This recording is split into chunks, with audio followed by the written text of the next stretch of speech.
President Barack Obama says there's no clear evidence that the shooter at an Orlando nightclub was directed to conduct his attack or part of a larger plot. President Obama says it appears the shooter was inspired by extremist information he found on the internet.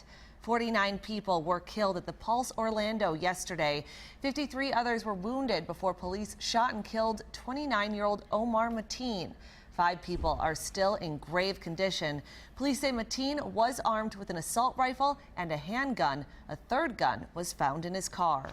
Gunfire erupted in the crowded gay club just after last call Sunday morning. Police say an officer working at the club exchanged fire with Mateen. Additional officers entered the club, sparking another gun battle. The attacker then retreated to a bathroom with a number of hostages. Police say that's when Mateen called 911, pledging his allegiance to ISIS and claimed to have a bomb. Now, around 5 a.m., a SWAT team punched several holes through a wall and stormed the club. Police say the last of the victims have now been removed from the nightclub, and most of them have been identified. Jamie Yuccas is at the Orlando Regional Medical Center, which admitted 44 of those injured at the Pulse. Each other kindly. We all love each other, so we all have to look out for each other. Pulse nightclub was filled with a community of friends who became family. Kimberly Morris was killed. According to the Orlando Sentinel, the 37-year-old worked as a bouncer at the club. 22-year-old Peter Gonzalez Cruz also among the dead. 34-year-old Edward Sotomayor died in the attack. He's said to have texted this video 23 minutes before the gunfire began. This video, posted on social media, appears to show the last moments of 25-year-old Amanda Alvier's life. Nicholas Perez and Angel Torres were inside the club with their friend Brenda McCool, who posted this video to her Facebook page early Sunday morning. During our interview, Perez received a phone call saying McCool was killed. Yeah, she was there with us. We met us there, and from what we heard, she was missing, but now we just found out that she's gone. Angel Cologne's son survived 3 gunshot wounds. One more time, I thank God. I thank God for this. He's doing good. God has protected him. Shot after shot after shot, it felt like it never ended. Jason Gonzalez managed to escape by jumping a fence, but his friend is hospitalized with multiple gunshot wounds. You know, our community gets judged just for the people that we love, and they don't see the person that we are. One thing that family members do tell me is that the hospital is telling them they have more than a dozen patients that haven't been identified yet. Family members obviously anxious to learn if their loved ones survived the massacre. Now, we are learning more about the gunman behind the deadliest mass shooting in U.S. history.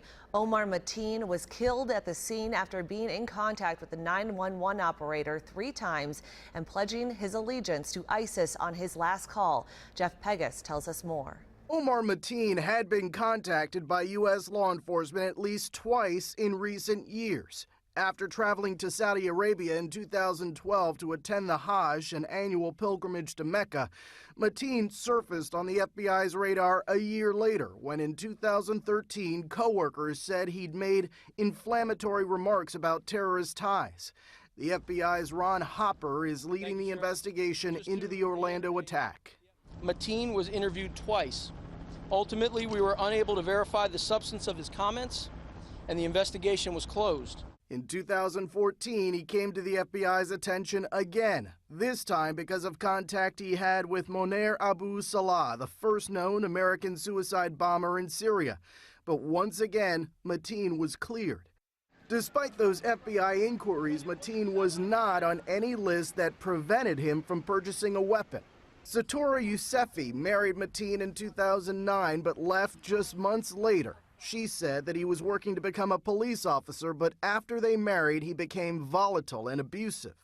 A few months after we were married, I saw his instability, and I saw that he was bipolar and he would get mad out of nowhere.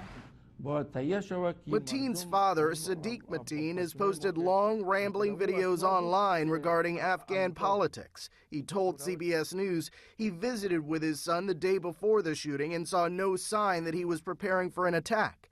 So far, there is no evidence Mateen's actions were directed by ISIS, but his pledge to the group suggests that he was at least inspired by ISIS ideology.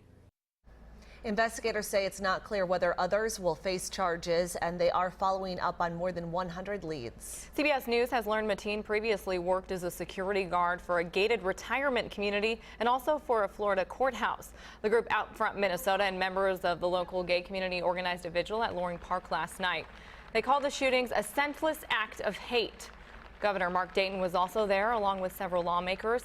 The 35W bridge in Minneapolis is lit up in a rainbow color in support of the victims and their families. Governor Mark Dayton directed MnDOT to keep the bridge like this through Thursday.